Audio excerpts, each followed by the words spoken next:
Weege Show. Hey, are you race tech? Alex, yes, Ray? Of course, race tech. Except not right now. Not right now. These are a little stiff. If they had the gold valves, it would be a little bit flusher, better bottoming resistance. But not right now. No. Are you feeling good? No. Okay, look, I want to know. What % would you put yourself at? Like myself physically? 40.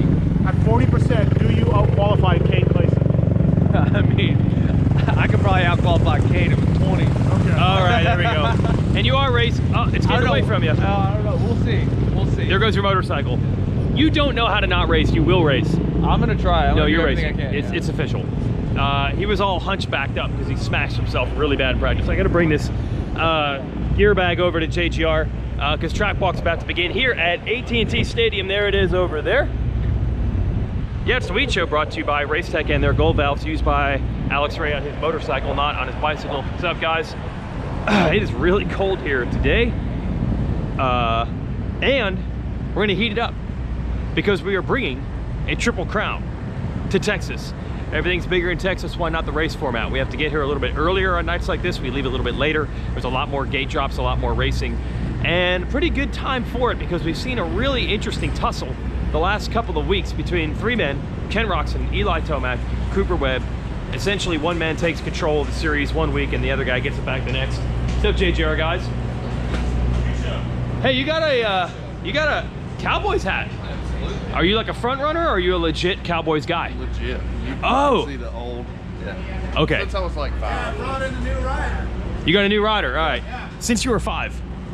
This is awesome and you get to go here for work purposes. Absolutely. Who do we got? What's up? We got a new fill-in. What Larry Ward. What the? Wow, Larry Ward. Hey, Mathis would not get this interview, would he? Mathis would not get a Larry Ward interview. Not like Mathis? There we go. There we go. Big Bird is here. Give him the credit. What? I like it. Why Dallas, bro? Just because I'm 2 hours north of here in Oklahoma. And, You live in Oklahoma? Yes, sir. What happened to South Carolina? They kicked me out. Seriously? Right here, because he has a hunting lodge. Too weird. Yeah. Oh, hey, we can promote this. We can promote this. That's why he's here. It's actually a high-end corporate retreat. Okay. I make it super fun. So, but thank you for noticing. So if a moto guy wants to hang with Larry Ward, he can has go to a the track. Stonewood. You have a track there too? Track. Yeah, I got everything. We got. It's pretty much Disneyland for grown men, honestly. Hunting, riding, whatever. 5-star. You need to do a story on it. Have Racer X do a story. Come on. As long as Larry Ward picks up the tab, I'll be more than glad to come. That's true. That's the problem. If you're a moto guy, you probably can't afford to come to this place. Because it's corporate retreat. It's corporate retreat. Jimmy D, What's up? how hurt were you last week? You need to help me out and say you were really hurt. Why? He was really hurt. Don't worry about it. No, because we put. You said you saw him limping through the airport or something. It was. There we go. Somebody did. There we go. No, I was pretty He was bad. really bad. I didn't think I was racing. We I thought I put was missing. that it was like under the radar. Jimmy D got 9th. People are like, Jimmy D can get better than 9th, and I'm like, no, because he was hurt, bro. Yeah. He actually just put too much peanut butter on his pancake last week. Yeah. This week we backed him down. So it had me off just a little bit off. That is seriously what you're eating. Yeah, it's gluten-free though, so it's not as bad for you. How is that gluten free? All that stuff. Because I have Gluten-free. everything gluten-free. Oh my gosh. That must be good, huh? It's pretty bland, honestly. It's like peanut butter on pancakes. Oh my gosh. A little honey too. Okay, so Stonewood Ranch. Maybe have your company pay for it because it's a little expensive. Yeah. Good for you, Larry Ward. I haven't been there yet. I just see photos. You need to go. It's a corporate sponsor. Are you here because of Leroy? Isn't Leroy your old school guy? Yeah, Leroy's not here. And actually, Come on. I told him I was coming, and he's not here. So it's perfect. You come to one race and your old mechanic it's the one race Leroy's not going to. Terrible. You should send Leroy a photo though. Yeah, Leroy would be pumped. Larry Ward is here. All right, see you guys. That's awesome. Seaweed. It's almost track walk time. They're working on motorcycles. How about that for a scoop? What were we talking about? 450 class, 3 riders, tussling over momentum each week. You go back to a Roxon sweep at Glendale, a big win for Tomac in Oakland. Then Cooper Webb gets a victory, his first of the year at San Diego. And Tomac comes back to win big last time in Tampa. It's throw a blanket over these guys right now. You feel like we're in this inevitable, the shoe is gonna drop. They're not gonna be able to stay exactly the same level in points and just keep exchanging wins week in and week out. It never works that way. So someone is going to seize the momentum. Someone's going to do that. And that's really the question. Who will be the guy? And I don't think it's gonna necessarily come from someone ripping off wins.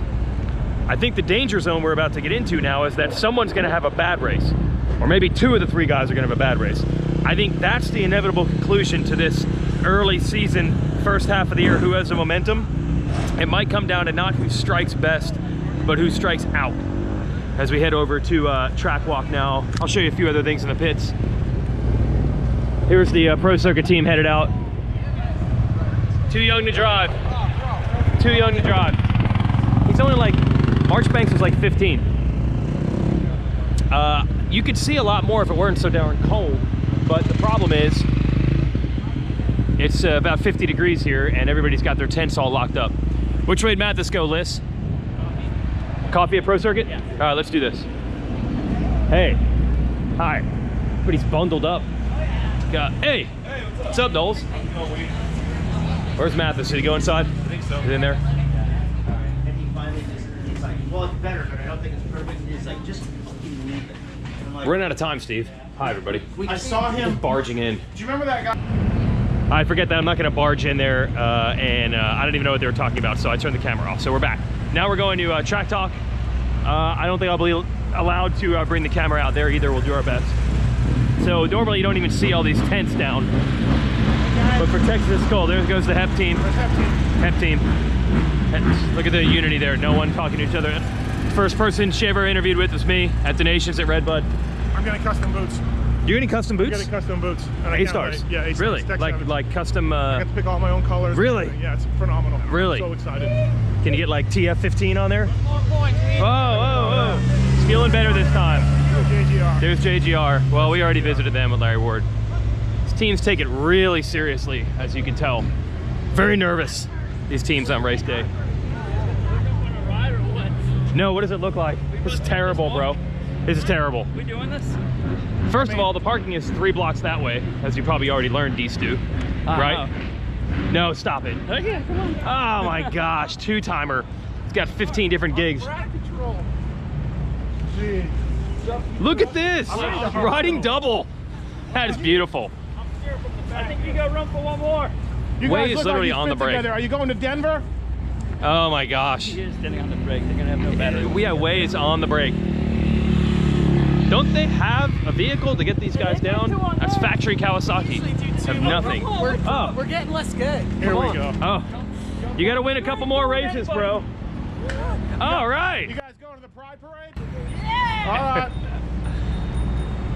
Well, let's get. That is the hot thing. The electric scooter is the hot setup. All right, we are in the tunnel and the track's over there, and I think the filming rules. Am I allowed to shoot the track these two or no? Probably not, right? Are you in charge? I don't think I'm allowed to shoot the track, so we're gonna have to end this right here. A lot of riders running the electric scooter. What? You didn't say anything. You're good. I don't think I'm allowed to walk or show the track walk on video, so I'm gonna have to end this. We are now in the tunnel. I do want to show you though, you saw some of the riders on their electric scooters, how they're trying to step up the game, but KTM has said, I will take that bet and I will raise the stakes. They ride these electric bikes down here. Yeah, so the mechanics for KTM ride these electric motorcycles down here, the Freeride E, everybody else on their electric scooters or just regular scooters, and privateers just ride their bikes. I can't shoot track walk, so that's it for the Weege Show. Go to racetech.com/content/Weege Show to get a free set of gold valves. It's a competition. We'll pull an email out. And also, watch out for the Triple Crown format tonight. It's gonna be really interesting to see which one of these guys can seize momentum or lose momentum. And it is round 2 of the 250 Supercross East. Shane McElrath dominated last week, but you don't want to take too much from it because it's a small sample size, only one race. I think that's what makes it really cool to have a Triple Crown at round 2. We get a large sample size real quickly. If he wheels away from these guys 2 out of 3 or even 3 out of 3 events, they might have a real problem on their hands. I guarantee you someone like Chase Sexton, who's carrying the #1 plate, is like, you ain't doing that with me. So that's gonna be really interesting tonight. And starts are gonna be super, super, super important. I've had this against the grain theory that as fast as the Star Yamahas are, their Supercross starts have not always been amazing. Well, McElrath got 2 great ones last week. If he can carry that over to the Triple Crown, then he might just show that the momentum is on his side. It's gonna be really interesting. The other guys in that class really have to step up. So that's Triple Crown tonight in Texas. And also my kid is racing in the Stasic Hole Shot Challenge against Justin Brayton's daughter. That's gonna be gnarly because Brayton and I can no longer be friends. So I'll shoot a little video of that as well. All That's the Weege show. Track walk is beginning, and I can't show it to you, so we're done. Quick update here from the halls of AT&T Stadium. Track walk's now over. Not allowed to shoot that, but I'm allowed to shoot up here, I think. No one cares. Hey, congratulations. They got a beautiful stadium here in Dallas. So you may or may not have heard from social media yesterday that there was a long whoop section in the blueprint for this track turned into an even longer whoop section in reality. There was supposed to be a double into the whoops. That double is gone, and now the entire straightaway is whoops. It's 214 feet of whoops or something like that. The longest whoop section of the year. So that seems gnarly, right? So I saw Blake Baggett and Michael Byrne, who are kind of whoop connoisseurs, on track walk. Nothing. They're easy. They say the difference in whoops is not really how big they are, not really how long the section is, but how steep, and they are not very steep. It's the Troy Aikman domination run of Cowboys here. They get a lot of pictures. That Too Tall Jones? Yeah. So there you go. The whoops are long, but they're actually not going to be a separator like some of the riders would like them to be. That's at least according to Burner and Baggett. They're not happy about it. They want it to be tough. There's Jerry and Troy Aikman. We're headed to the press box. And also on the track map, there's supposed to be a tabletop of 180 and a tabletop leading to the finish line. It doesn't quite work that way now. There's a tiny roller.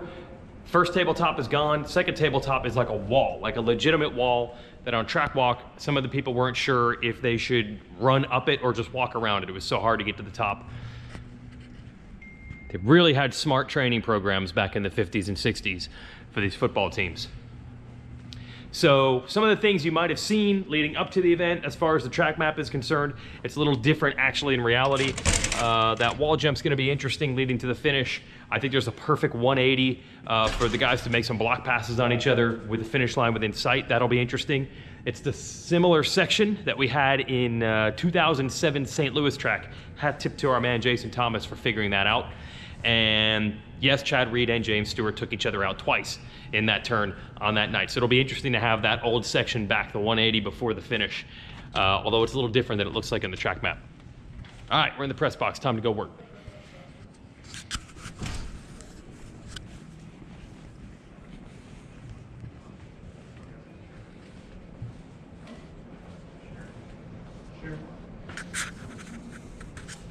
Oh, seriously, guys?